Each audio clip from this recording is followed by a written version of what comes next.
and you've been doing stand-up for 5 years now, and it sounded like the Comedy Store was among the kind of like your regular spots. Like where else, pre-pandemic would you like to go? Pre-pandemic, everybody's going to the store, you're hanging out.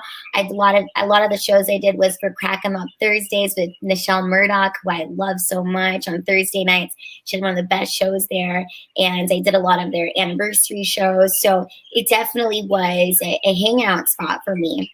Are you from LA? Yeah. Mm-hmm. And I started stand-up in Los Angeles. I'm originally from Marysville, Washington. I went to Washington State University. And then when I graduated, I moved down to California. But I started comedy in LA. So I remember when I first went to the Comedy Store and I was like, I'm a new comedian. And they're like, oh, okay, you can watch shows here. And, so I felt like the mayor there sometimes, because I would just always say hi to everybody and you're hugging everybody. And it's just like, you know how it is. It's the hangout where you're always at.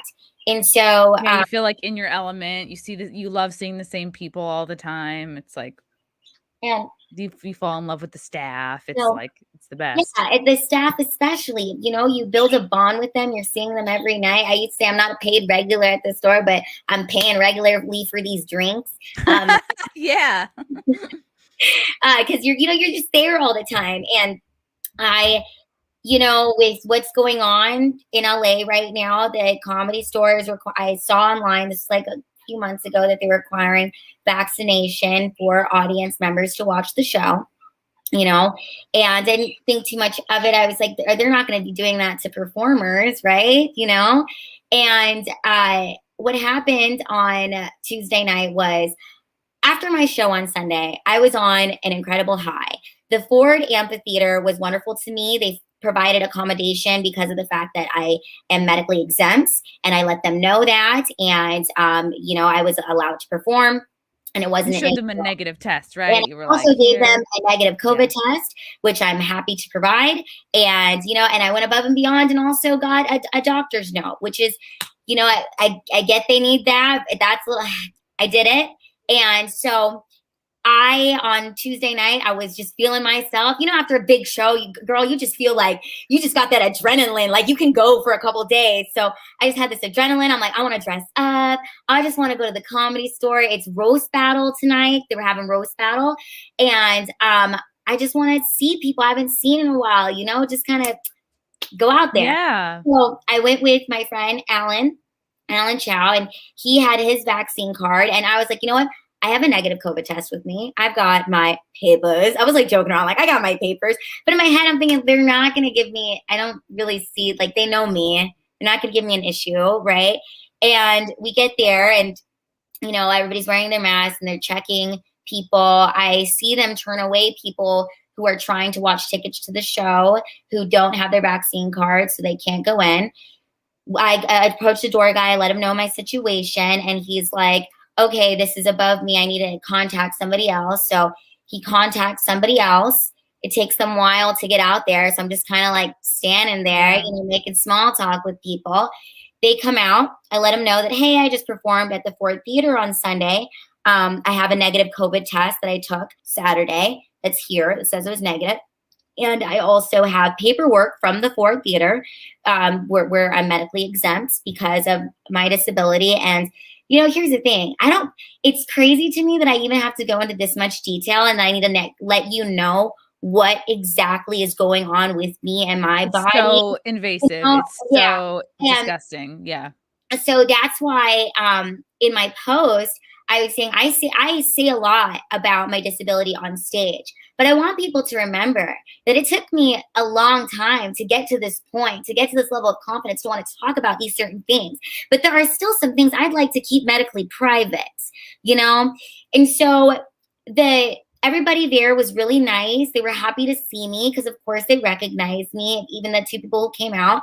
And I explained it to them, and they're very kind when they let me know, but they were just like, Lila, we have to go through a third-party app with our lawyers and such. So we could take this, we could scan this, we could email this to them, then they could get back to us, and then we could get you that exemption.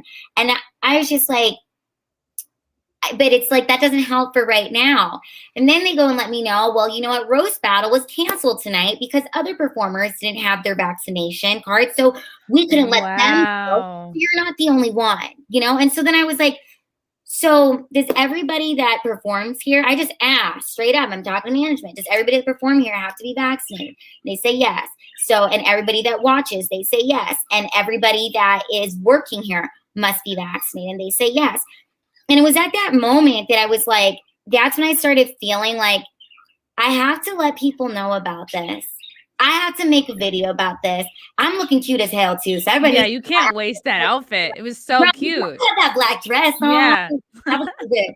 So, and like I said, so I, you know, my friend Alan was with me, and he is vaccinated, you know, and he was willing to show his card, and he was baffled at the whole situation because he had come to my show at the Ford, and he had, you know what I'm saying? So, which is a much bigger venue, like 400, what's that, 800 seat theater? It's 1,200 people, and then they had 800 people there. Holy cow, that's huge. So, wow. Yeah, and so as we were walking away, I just gave him my phone. I was like, can you just record me real quick? And just took that little video in one seg and let people know that, like, hey, this is what's happening here. So, and like I said, I have never on my Instagram gone public and said I'm not vaccinated, right? And or I'm not trying to push my belief system on anybody. And it was very interesting, some of the responses that I got from the different people. I want to say thank you for what you said. You know that I had the best attitude, and for me it was like, because there was this moment that I was a little bit afraid to post it because I took the video in one take, okay, and then we walked over to this like little bar area and just sat down, and I was like, am I going to post this? And then I had this like little voice in me that's like, yeah, you are, Lila, because you have to be brave. It feels like coming out on. It really does. You know, it's like you have to be brave, and also I'm just letting you know my experience. This is just my experience, okay? This is what happened to me. I'm not pushing anything on you. And, you know, it's very interesting because some people, you know, were upset. Like my friend Sylvia Sage, I love her so much. She's I know Sylvia. Yeah, awesome. We went to Nashville together and we performed a couple shows. And you know, she was I don't think she hadn't read it correctly, where she thought, she's like, oh my gosh, Lila, you just have to give them a negative COVID test. It's not that big a deal. And I was like, girl, I had a negative COVID test with me, and I had the papers, and that's not enough now. And then that's when she was like, oh, okay, like this is kind of going, you know. But here's how I feel about it. People should be able to have a dialogue in the comments. I love that people are having a dialogue, you know, doesn't matter what you believe. It's good to have these conversations, and we should be allowed to have these conversations. And so that's why for me, I was like, I don't care to have any conversation that you want. And I'm cool with everybody on here. So you guys can feud it out, however you want to discuss. But the one comment that did kind of hurt my feelings was when this girl was like, unfollow now. And I was just like, oh, that's so sad. Anyone who goes out of their ways to say like, I'm unfollowing you, it's like they're doing it to like project. They're doing it to like virtue signal. For me, it's like nothing about me has changed. Nothing about me. Sorry about that really quick. Is that okay? Sorry, my sister. Yeah, take it if you want. No. No, me and my sister, we be talking like 10 times a day. We're always FaceTiming. She's like my best friend. My two sisters and my mom. It's like we're like a girl gang now. Aww. Anyways, what was I saying? Yeah, you were talking about. Oh my God, hold on. Oh goodness, let me just text her real quick. Okay. Talking about Sylvia Sage. You had the negative test, but still that wasn't good enough, and you felt like a voice inside you was like, you have to kind of be out about this. Yeah, you have to be brave because it's important for people to have these discussions, you know. And the reason that when the girl wrote that's it, I'm unfollowing, was upsetting to me because it was like nothing about me has changed. I'm just telling you my experience. And you know what? at the end of the day, I have family who loves me unconditionally, and I've got friends who know my heart and who know where I'm coming from. You know, because like if you want to get the vaccine, that's for you. If you don't want to get the vaccine, that should also be for you. It's my body, it's my choice of what I want to do. And the fact that it's become so invasive, where now I have to show you why I'm medically exempt. You know, it's like, damn, I thought me talking about having spina bifida and doing all this stuff on stage was enough for you guys, and now I have to have even more. It's just, it's a little bit comical, you know, and it's just like, there are so many clubs I can't go to anymore. And it's funny, like last night, my friend, Alan, he's my roommate, you know, he was going to the Laugh Factory and he just left. And I was like, oh, why did Alan not invite me? And then I started laughing. I was like, oh my God, you have to be vaccinated to get in there. And Alan is like, what we went through with you, Lila, at the Comedy Store. Let's not put ourselves Oh, man. And I was just like, wow, like I really can't go. And it's also just kind of awkward where it's like, okay, well, if I want to go, then I need to send in an email, like this paperwork, and now they have that on file of me, of the so paperwork. You know, I will say this. I have worked incredibly hard on my health. I have worked incredibly hard.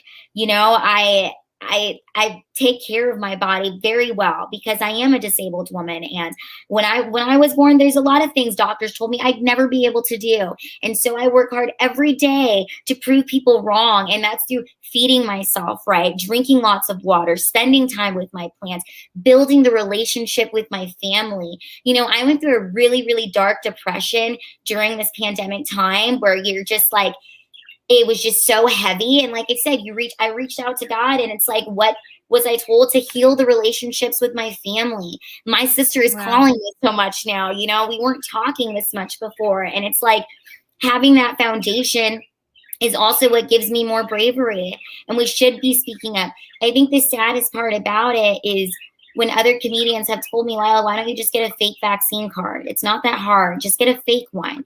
And it's like, well, I don't want to be a liar. I don't want to be, and then also it's kind of like. It shouldn't be coming to this. It shouldn't be coming to this. And also it's like, as comedians, shouldn't we be speaking our truth? And if you have a problem with the vaccine card, shouldn't you be speaking up about it instead of, oh, you're not getting the vaccine, you're going to pretend like you did, then you're actually worse than the people who are saying that I am not vaccinated. You're amongst people pretending to be like you are. And it's just, I just think that I'm very surprised that there's not a lot more people speaking up about it. Like, yes, me too. Okay, even with Roast Battle being canceled because people weren't vaccinated. That's a big deal. That's not just like one comic. It's like if there were enough comics not vaccinated that they had to cancel the whole event, that says something. Yeah. And I'm agreeing so much with everything you're saying, Lila. Like it's invasive. They shouldn't, like, you're already so open about, and I didn't like mention it when I was introing you because it's like I don't even think of that, but it's like it's a big part of your set, having spina bifida, which like if folks don't know what that is, it's like, I think it has something to do with like a spinal cord. It's when the spinal cord fails to form properly in the womb of a mother. So when you're born, I have spina bifida myelomeningocele, which is the third type, and it's the most severe. And so I've had back operations, and when, you know, doctors told my parents I'd never be able to walk, that I'd have learning difficulties, that when I was 13, that I'd have to look out for something called tethered cord syndrome. So even if I was able to walk, that I would lose the ability to walk at 13 while I was going through puberty. You know, so a lot of very scary things. And I became a comedian because I wanted to talk about this kind of stuff. And I was done hiding, you know, for a lot of years. I was very ashamed of it. And now I talk about it on stage so that I can help others, you know, with whatever they're going through in it. Because we all have something. Mine just happens to be something you can see when I'm walking around, you know. Mine just happens to be this disability. But I believe in freedom, and I believe in freedom of choice. And I believe that's why, like, my mom came to America. I'm Filipina American. My parents met when my dad was in the military, and he was in he went to the Philippines. He's from Louisiana. My mom's from the Philippines. They're about to celebrate 31 years of marriage. Aww. You know, and I just, with what happened at the Comedy Store, it was so baffling to me of just, wow, you know, wow, times have changed so much, you know, and yeah. And you had everything that I mean, not only are you're dealing right with a disability, like something that people can see and everyone there knows you. It's like, not that they should cut you slack, but you have every legitimate reason, plus paperwork for them to. And I even was reading because the same thing is going on in New York City. Like, that's why I was like, I have to talk to her because, right. Comedy Cellar, which I wasn't passed at yet, but like would go there often, have friends that I enjoyed supporting and watching there. And again, like very much all about buying drinks and supporting clubs. And I think they're beginning to do it at the Stand as well. Like they're still doing outdoor shows, but like in indoor shows, they were starting. So I'm starting to feel like, holy shit, you know, I made this very out post. I like beginning of August when de Blasio announced these mandates, and I dealt with the same thing. I was like, well, once it's out there, like I can't hide anymore. And same thing, people are saying, well, you can get the fake thing. I'm like, I don't want a fake thing. Like if we don't fight this, like now is the time to fight. Now is not the time to hide and be squirrely. And like exactly what you said, like we're comics, like we're supposed to be counterculture. We're supposed to like fight the system. We're supposed to be making fun of these things. We're supposed to be making fun of it, you know? And the craziest part to me is like, if you ask somebody, do you trust the government? They'll say no. Do you trust the media? They'll say no. But you got the vaccine right away and and you're telling me that I need to get it right away. And here's the thing. How is it just one size fits all? I'm a 4'6", 75-pound woman with spina bifida and scoliosis and some other things going on with me that I don't want to publicly tell everybody everything. You know, and it's like, but I'm just supposed to just take this, and it's like, I have to fit in. I have to make my own decision that's good for me, just like you have to make your own decision that's good for you and your body with what you and your healthcare provider decides, right? And it's just like, I take care of myself. I am healthy. I am very strong, you know, and it makes me feel so sad when I'm not being let into a club that I used to go out all the time because I'm seen as a liability, you know? And it's just like, it's really sad. And it's really sad that not a lot of comedians are speaking up about this because a lot of them are afraid. Right. It's not right to be mandating. It's not right to be forcing people to be doing things. And if you read the comments, some of them are heartbreaking. Like a girl, she wrote, I have spina bifida too, and I didn't want to get it, but I won't be able to go to concerts and I won't be able to go to comedy clubs, so I got it. It's horrible. It's horrible. And I was feeling the same way. I was like, my feelings on this are never going to change. And I don't want to be part of the reason. It's like, right, individual, us as comics, sure, there's ways you can like get around it. But again, I don't want to get around it. And I owe it to like the fans and the audience members. Like, I don't want to be part of the reason why somebody feels pressured, bullied to get an injection in order to participate in like regular life. Like you shouldn't have to like all the time. You shouldn't have to take an experimental injection just to have a night out. And I was like, I have to kind of be out about this. And once I was out about it, I felt a lot better. And of course, but I was and still am shocked at how few other comics. It's you and it's Tyler Fisher. And then it's Eric Clapton, you know. There's so few people that are speaking out against this.